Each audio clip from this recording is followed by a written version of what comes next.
je suis ravie de vous retrouver aujourd'hui sur la chaîne YouTube La Micronutrition 2.0.com. Aujourd'hui, je voulais vous parler d'un sujet assez général sur le thème de la nutrition, micronutrition, santé. Une question qu'on me pose très souvent, celle de savoir est-ce qu'il existe aujourd'hui un régime idéal? Est-ce qu'il existe aujourd'hui un modèle alimentaire idéal? Donc je vais commencer par les petits disclaimers, puisqu'une vidéo YouTube n'en serait pas réellement une s'il n'y avait pas de disclaimer en ouverture. Dans un premier temps, je vais un peu vous donner, finalement faire un peu la conclusion de la vidéo avant même d'avoir commencé. Pour ceux qui n'auraient pas le courage de regarder la vidéo jusqu'à la fin, au moins vous aurez l'idée principale à retenir. Il n'existe pas de modèle alimentaire général, il n'existe pas un régime alimentaire unique, universel. Il existe aujourd'hui autant de modèles alimentaires qu'il existe d'individus, tout simplement parce que nous sommes tous uniques. Nous avons un capital génétique qui est unique, nous avons des facteurs épigénétiques qui sont uniques, des facteurs environnementaux, des habitudes de vie, tellement de facteurs qui font qu'aujourd'hui nous devons tous adapter notre alimentation à notre propre état de santé et à nos propres habitudes de vie. L'alimentation pour moi c'est quelque chose qui doit s'envisager de manière individuelle, de manière personnalisée. Et aujourd'hui je pense que finalement l'alimentation c'est un peu comme la politique et la religion. C'est un sujet qui fait vite et souvent polémique, qui déchaîne les passions, qui déchaîne les foules. Il y a souvent de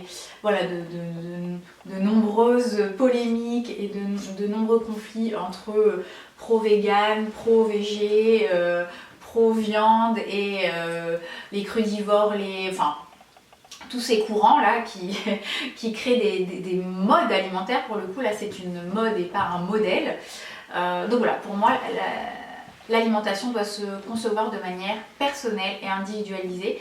Je tenais aussi à vous mettre en garde contre tous ces gourous qu'on voit un petit peu partout, tous ces ayatollahs de l'alimentation, qui ont des discours qui sont fondés sur des dogmes, qui sont fondés sur des croyances alimentaires et en aucun cas sur une réelle expérience et expertise scientifique et médicale.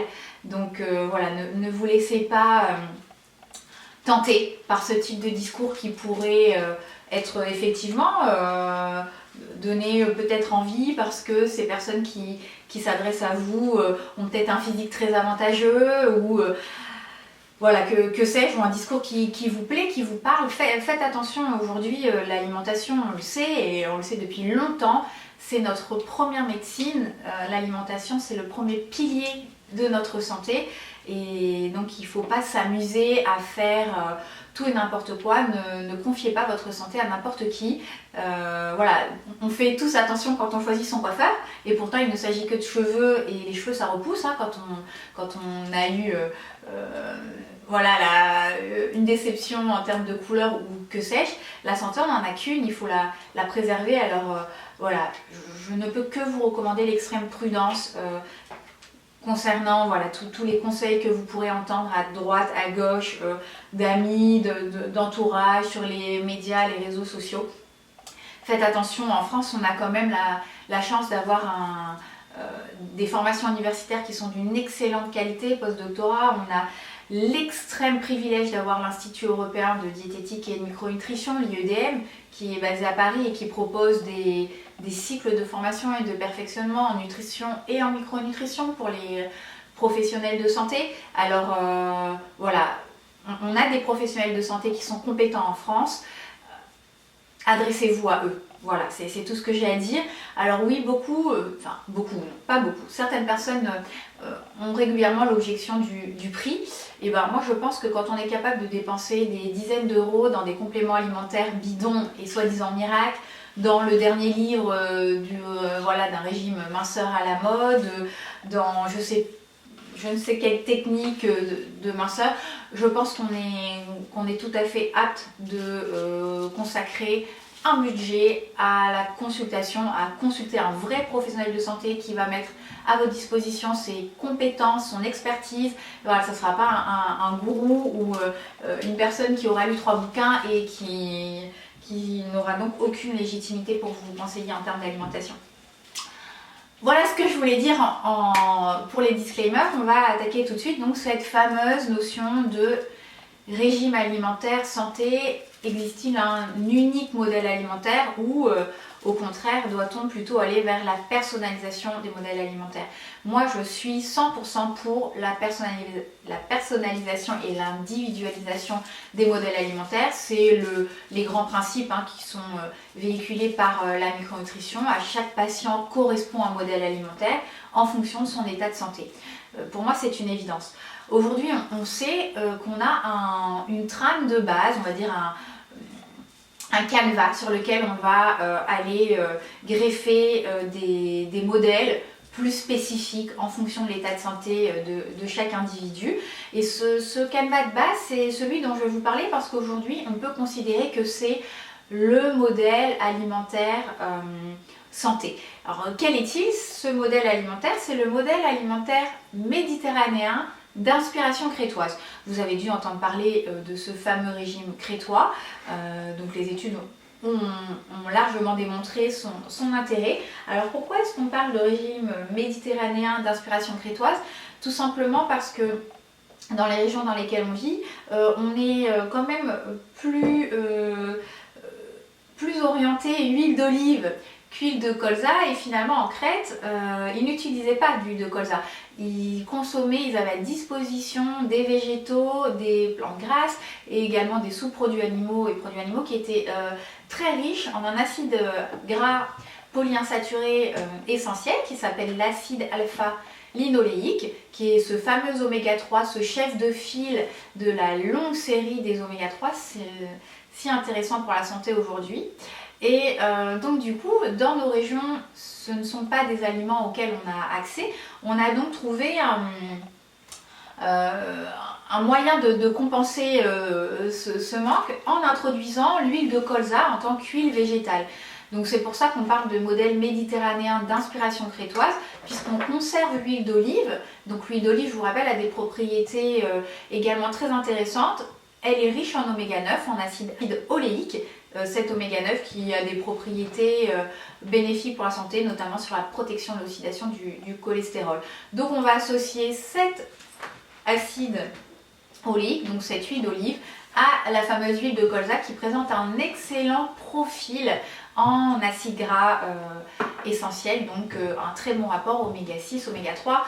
Je vous rappelle que ce rapport est en constante évolution et explosion en faveur des oméga 6 et au détriment des oméga 3, ce qui est un fort facteur prédictif de pathologies cardiovasculaires et de maladies de civilisation au sens plus large.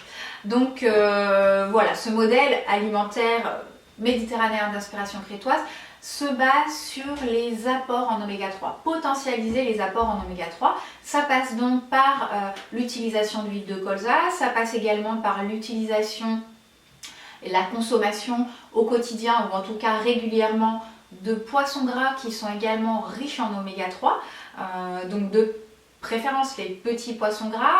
On va éviter les poissons qui sont les gros prédateurs en fin de chaîne alimentaire qui ont ce gros désavantage de concentrer les métaux lourds. Donc il y a quand même des risques d'intoxication aux métaux lourds type plomb, cyanure, mercure. Donc voilà, plutôt les petits poissons gras type sardines, harengs, anchois, donc à consommer de manière régulière. Et puis on retrouve également des oméga 3, donc c'est ce fameux acide alpha-linoléique, dans certains oléagineux, donc dans les fruits à coque, qu'on recommande de consommer régulièrement et qui sont assez stigmatisés et diabolisés, notamment chez les femmes qui cherchent à contrôler leur poids.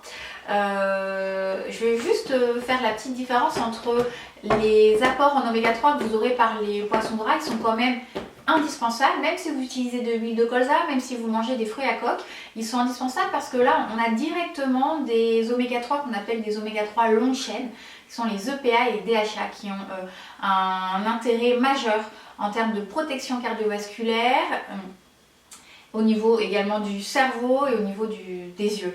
Donc voilà, on arrive à les synthétiser mais de manière vraiment peu efficace parce qu'on a un système enzymatique qui ne marche pas très bien, qui transforme donc l'acide gras essentiel oméga 3, le chef de file, en ces acides gras qui ont des chaînes beaucoup plus longues. Donc voilà, d'où l'intérêt de consommer des petits poissons gras. Maintenant, il faut bien choisir les filières, bien évidemment, hein, il faut faire attention à tout. Donc, premier point, c'est cet enrichissement de l'alimentation en oméga 3, donc afin d'équilibrer cette balance, ce fameux rapport oméga 6, oméga 3. Moi, j'aimerais qu'il soit de 1 pour 1, officiellement on demande 3 pour 1, voire 4 pour 1. Il faut savoir qu'aux États-Unis on arrive 25 pour 1, 50 pour 1, c'est l'explosion des oméga 6, c'est quand même assez catastrophique. Ensuite, dans ce modèle donc, méditerranéen d'inspiration crétoise, il y a une importance aux végétaux, donc aux légumes verts, qui vont être riches notamment en fibres, mais également en micronutriments, en vitamines, en minéraux. La consommation de protéines animales, donc sous forme de poisson, sous forme de volaille, on va essayer de diminuer quand même les consommations de viande rouge et de viande grasse. On retrouve l'importance également des fruits, on ne dit pas un jour sans fruits. Alors moi je pondère toujours ce discours sur les fruits, tout dépend encore une fois de votre état de santé, de la situation métabolique dans laquelle vous êtes. Moi il m'arrive de conseiller des modèles alimentaires où on ne met pas de fruits du tout. Donc voilà, c'est à pondérer. Il y a la présence quand même de produits laitiers, notamment des produits laitiers à base de lait de chèvre et de brebis, sous forme de fromage. Et bien évidemment les céréales complète, le moins raffinée possible, ainsi que la présence de légumineuses. Donc c'est très intéressant d'avoir ces deux catégories alimentaires, puisqu'associé, ça va nous permettre d'avoir un profil protéique, un profil en acides aminés qui va être assez complet. L'apport en fibres, l'apport en micronutriments. Donc deux catégories qu'il ne faut pas oublier, bien évidemment à condition que les céréales soient le moins raffinées possible. La seule chose sur laquelle je ne suis pas tout à fait d'accord sur ce modèle méditerranéen d'inspiration crétoise, c'est qu'on supprime le beurre et qu'on le remplace par des margarines qui sont enrichies en huile de colza. Donc moi je considère que le beurre de baratte, le beurre qui est moulé traditionnellement, est très intéressant parce qu'il permet d'apporter des acides gras à chaîne courte qui, on sait aujourd'hui, ont un intérêt non négligeable sur notre flore intestinale, sur notre microbiote. Donc voilà, les fameux butyrates. Il y a des acides gras à chaîne courte qui sont intéressants pour différentes raisons, parce qu'ils permettent aussi, c'est un peu plus compliqué, mais on va dire de contrôler la synthèse des acides gras saturés à chaîne longue, qui sont très rigidifiants au niveau des membranes cellulaires. Il vaut mieux des acides gras saturés à petite chaîne plutôt qu'à longue chaîne. Donc voilà, c'est le point sur lequel je ne suis pas forcément d'accord. C'est le modèle donc de base. Ça serait, si on devait me demander voilà, en 5 minutes quels seraient les conseils alimentaires de base que je pourrais donner à tout un chacun, ça serait ce modèle alimentaire méditerranéen d'inspiration crétoise. J'insiste sur le fait qu'un modèle alimentaire ne peut être déterminé que lorsque l'on a étudier en détail l'état de santé de l'individu, son environnement, ses habitudes de vie, ses éventuels signes fonctionnels, pathologies qu'il aurait déjà développées. Et à ce moment-là, on va venir greffer sur ce modèle alimentaire de base différents modèles, comme par exemple le modèle d'épargne digestive en cas de syndrome d'intestin irritable, de côlon irritable, de maladie auto-immune, d'un problème d'inflammation, d'hyperperméabilité. C'est un modèle qu'on utilise beaucoup en micronutrition. On va pouvoir greffer des modèles où on va pouvoir agir sur la régulation métabolique, dans tout ce qui est pathologie métabolique type syndrome métabolique, prédiabète, diabète de type 2, le syndrome X. Donc là, on va utiliser des modèles type 15-9, des modèles 12 heures sans glucides. On va pouvoir gérer la synthèse d'insuline de cette manière, toujours en se basant sur le modèle méditerranéen d'inspiration crétoise. chez des patients qui vont avoir des dysfonctionnements au niveau de leur synthèse de sérotonine, de dopamine, donc des dysfonctionnements de synthèse au niveau des neuromédiateurs, donc au niveau du cerveau, avec donc des signes fonctionnels qui sont très caractéristiques, qu'on arrive facilement à reconnaître, notamment quand on réalise le questionnaire DNS, qui est l'échelle dopamine, noradrénaline, sérotonine. À ce moment-là, on va mettre en place les règles de la chronobiologie de la nutrition pour permettre de remonter, de potentialiser ces synthèses de neuromédiateurs. Bon, c'est pas aussi simple que ça, hein. C'est parfois même très compliqué de remonter des synthèses de neuromédiateurs. Il ne suffit pas seulement de mettre en place cette chronobiologie, mais c'est pour vous expliquer un petit peu comment est-ce qu'on travaille. On a un modèle des règles de base, des règles nutrition santé de base, et en fonction de l'état de santé du patient, en fonction du recueil de toutes les informations qu'on aura pu faire au travers des questionnaires fonctionnels qui ont été créés par l'IEDM, on va pouvoir affiner ce modèle alimentaire et greffer des règles qui vont être adaptées à chaque patient. Donc, est-ce qu'il existe un modèle, un régime idéal universel? Vous l'aurez bien compris, il n'existe pas ce régime. C'est bien plus compliqué que ça. Nous sommes tous des êtres uniques, des êtres à part entière, et donc on se doit d'avoir une alimentation qui nous correspond et pas aller copier l'alimentation de la voisine parce qu'on la trouve super mignonne dans sa petite jupe en jean. Voilà. Donc, encore une fois, la nutrition et la micronutrition, puisque moi je fais de la micronutrition, ce qui est bien différent. Si vous ne savez pas exactement la différence, je vous invite à aller regarder la vidéo, la première vidéo de cette chaîne que j'ai réalisée avec le docteur Didier Schoss, qui est le président de l'IEDM, où on explique quels sont les grands concepts de la micronutrition, quelle est la place de la micronutrition dans notre système de santé actuel. En tout cas, la micronutrition aujourd'hui prône une prise en charge individualisée de chaque patient qui passe effectivement par la mise en place d'un modèle alimentaire spécifique et une complémentation. Puisque malheureusement aujourd'hui l'alimentation ne fait pas tout, on sait que nos sols sont appauvris en micronutriments, on n'est absolument pas sûr des valeurs, des densités micronutritionnelles qu'apportent les aliments, et en général il y a des grosses variations entre les tables, les valeurs théoriques et ce qu'on retrouve exactement dans notre assiette. On a également des problèmes d'assimilation en fonction d'un individu à l'autre. On peut avoir des problèmes d'assimilation de ces micronutriments. On peut avoir de nombreuses perturbations qui vont faire que l'assiette ne va pas suffire à vous permettre d'optimiser vos dosages en tel ou tel micronutriment et optimiser vos principales fonctions. D'où l'importance de travailler toujours en parallèle et l'assiette et la complémentation. Bien évidemment, la complémentation ne va pas se faire de manière systématique. On va avoir, c'est pareil que le modèle alimentaire, il n'existe pas une complémentation idéale, mais autant de complémentation qu'il existe d'individus. On va aller chercher là où on doit complémenter, optimiser pour permettre à chaque individu d'atteindre un état de santé optimal ou en tout cas d'améliorer la prise en charge d'une pathologie qui serait déjà diagnostiquée. Voilà, j'espère que cette vidéo vous aura donné en tout cas quelques informations. J'insiste vraiment sur ce rapport oméga 6, oméga 3, sur l'importance des oméga 3 dans notre alimentation aujourd'hui. Leur pouvoir anti-inflammatoire est démontré et redémontré.